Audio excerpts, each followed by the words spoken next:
One Monday morning at Blue Ridge Bank, downtown Atlanta, the newly appointed branch manager, MS, Susan Marley, was brimming with nerves. She was determined to prove her worth in this prestigious role, and she believed today might be the perfect opportunity. As the bank bustled with its usual morning energy, a middle-aged black man entered, wearing a modest shirt and jeans. He walked confidently, his demeanor unpretentious yet self-assured. "Good morning," he said as he approached Susan at the counter. "I'd like to deposit a significant amount into my account." Susan's eyes flicked over him quickly, her expression tightening. "We'll need to confirm your account details first," she said, her tone sharp and formal. Of course, the man responded calmly, handing over his account information. Susan glanced at her screen, her disbelief barely masked. Leaning in, she lowered her voice. "Are you certain these details are correct?" "Yes," the man replied evenly. "You'll also need to prepare for the deposit." He hesitated briefly before adding, "It's a transfer of $200 million. Susan stiffened, her fingers pausing midair. She leaned back, crossing her arms skeptically. "Listen, sir," she said firmly, "we don't tolerate scams here. If this is some kind of joke, I suggest you leave before I call security." The man's calm demeanor remained unchanged. "This isn't a joke," he replied, opening his briefcase. "Perhaps my business card will clear up any confusion." Susan stepped back defensively. "No need for that. Scammers always have fake cards. You're not fooling me." Whispers started spreading among the customers in the bank, some shaking their heads in disapproval. "You're making a mistake," the man said plainly, his voice steady. Susan's tone turned colder. "People like you think you can cheat the system. You believe you can just walk in and claim to have millions? Get out now." The room fell into a heavy silence as a tall man in a sharp suit stepped into the bank unnoticed. He had been quietly observing the scene unfold.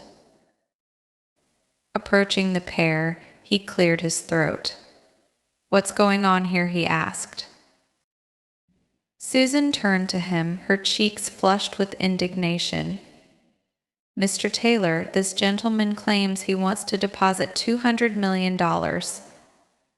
I was about to call security." Mr. Taylor raised an eyebrow. "And why would you call security for that?" "Because he's obviously lying," Susan exclaimed. "Just look at him." Mr. Taylor shifted his gaze to the man at the counter. Recognition flickered across his face. "Mr. Daniels," he greeted warmly, extending his hand.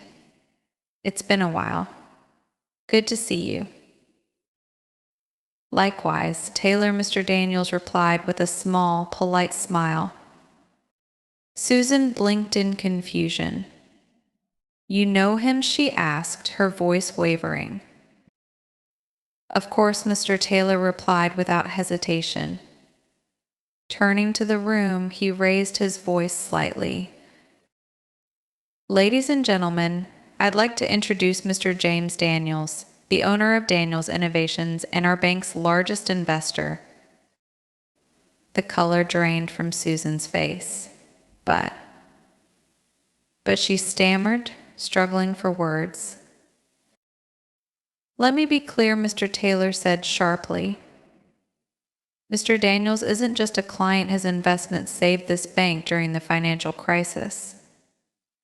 Without him, we wouldn't even exist today." Susan opened her mouth, but no words came out. Mr. Daniels remained composed. "I had hoped to keep this visit under the radar, but it seems that's no longer possible," he said, glancing briefly at Susan. Mr. Daniels, Mr. Taylor began, turning back to him. On behalf of Blue Ridge Bank, I deeply apologize for the treatment you've received. This is utterly unacceptable. Facing Susan, his tone turned icier. You've been here for less than 2 weeks, and this is how you handle our clients. I didn't know, Susan stammered. He didn't look the part. Didn't look the part, Mr. Taylor snapped. And what exactly does someone with $200 million look like? Susan said nothing, her face a mask of regret and humiliation. Drawing a deep breath, Mr. Taylor addressed the room. At Blue Ridge Bank, we take pride in treating every client with dignity, regardless of their appearance. This incident is disgraceful. Turning back to Susan, he delivered his verdict. You're fired. Effective immediately. Clear out your desk. Tears filled Susan's eyes as she realized there was no room for argument. Head bowed, she walked away in shame. The room erupted in applause as she exited. Mr. Daniels turned to Mr. Taylor. I appreciate how you handled that. Let's proceed with the deposit. Of course, Mr. Daniels, Mr. Taylor replied, escorting him to a private office.